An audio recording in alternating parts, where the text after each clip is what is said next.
இன்றைக்கு மாலை 3 மணிக்கு கூட்டம் இருக்கிறது. அமைச்சர்களோடு கலந்து பேசுகின்ற கூட்டம் இருக்கின்றது. எங்களுடைய துறை சார்பான நிறைய கோரிக்கைகள் இருக்குது. அதை நாங்கள் ஏற்கனவே சொல்லிட்டோம்.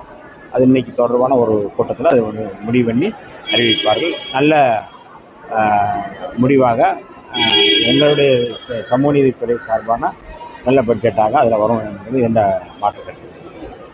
மேகதாது அணை விவகாரத்தில் திமுக மேல குற்றம் சாட்டுறாங்க டிவிக்கு. ஆனா இவங்களுடைய மேகதாது நடவடிக்கை எல்லாமே சிதம்பர ரகசியமா இருக்கு அப்படின்னு முன்னாள் சட்டத்துறை அமைச்சர் ரகுபதி சொல்லியிருக்காரு. மேகதாது அணை விவகாரத்தில் தமிழ்நாடு அரசுடைய நடவடிக்கை எப்படி இருக்கு? இந்த மேகதாது அணை தொடர்பான தமிழ்நாடு அரசுடைய நிலைப்பாடு, தமிழ்நாடு சட்டப்பேரவையில் மாண்புமிகு முதல்வர் அவர்கள் முன்மொழிந்த அந்த தீர்மானத்தை திராவிட முன்னேற்றக் கழகம் ஆதரித்தது, விடுதலை சிறுத்தைகள் ஆதரித்தது, பாட்டாளி மக்கள் கட்சி ஆதரித்தது, தமிழ்நாடு சட்டப்பேரவையில் அந்த தீர்மானத்தை ஆதரித்தது. அதுதான் தமிழ்நாடு அரசோட நிலைப்பாடு. இதில் என்ன புதிதாக இருக்குது என்று தெரியவில்லை. இதை வைத்து ஏதாவது அரசியல் செய்யலாம் என்று நினைக்கிறார்கள். அது அந்த நினைப்பு அப்படிங்கிறது தவறாக தான் போகும்.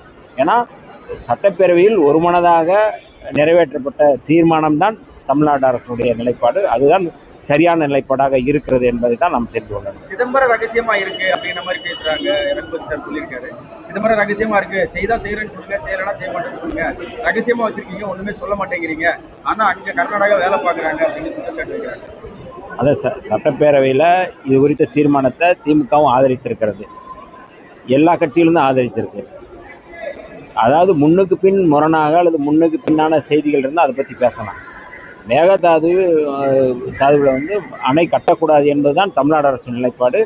அந்த நிலைப்பாடு தான் தொடர்கிறது. இதில் என்ன இருக்குது ரகசியம் என்று எனக்கு தெரியவில்லை. 10 நாள் சிகிச்சையில் இருந்த மாணவர் ஒருவர் மருத்துவர்களின் தவறான சிகிச்சைனால இறந்துட்டாரு அப்படின்னு குற்றச்சாட்டு வைக்கிறாங்க அவங்க பேரண்ட்ஸ்.